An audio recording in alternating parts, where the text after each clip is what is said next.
सांप को शायद ही किसी ने ना देखा हो, और अगर देखा है तो फिर उसकी फुफकारती हुई जीभ भी जरूर देखी होगी, जो दो हिस्सों में बटी हुई होती है। सांप की जीभ के आगे दो भागों में बटे होने के पीछे एक ऐसी कथा है जो कि महाभारत में वर्णित है। महाभारत के अनुसार महर्षि कश्यप की 13 पत्नियां थीं। इनमें से कद्रु भी एक थी। सभी नाग कद्रु की संतान हैं। महर्षि कश्यप की एक अन्य पत्नी का नाम विनता था।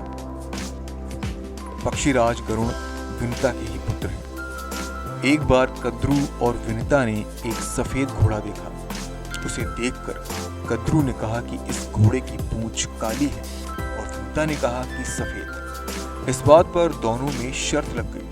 तब कद्रु ने अपने नाग पुत्रों से कहा कि वे अपना आकार छोटा कर घोड़े की पूंछ से लिपट जाए, जिससे उसकी पूंछ काली नजर आएगी और वह शर्त जीत जाए।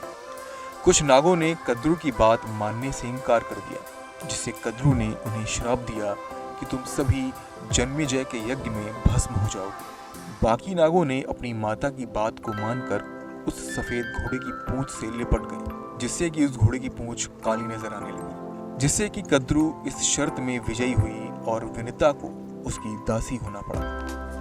जब यह बात विनता के पुत्र गरुण को पता चली तो वे तुरंत कद्रु और उनके सर्प पुत्रों के पास गए और पूछा कि आखिर किस तरह उनकी माता इस दासित्व से बाहर निकल सकती है। सर्पों ने कहा कि तुम हमें स्वर्ग से अमृत लाकर दोगे तो तुम्हारी माता दासत्व से मुक्त हो जाएगी। पक्षीराज गरुण अपने पराक्रम से स्वर्ग से अमृत ले आए और उसे घास पर रख दिया।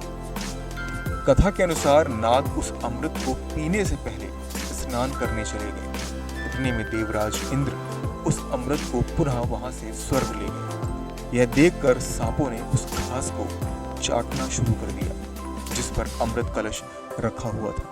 उन्हें लगा कि इस स्थान पर थोड़ा बहुत अमृत का अंश तो अवश्य ही गिरा होगा।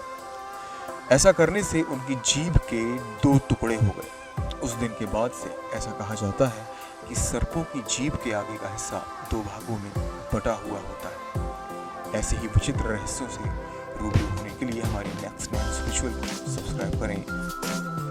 नेक्स्ट 9 स्पिरिचुअल से अभिषेक चौहान की रिपोर्ट।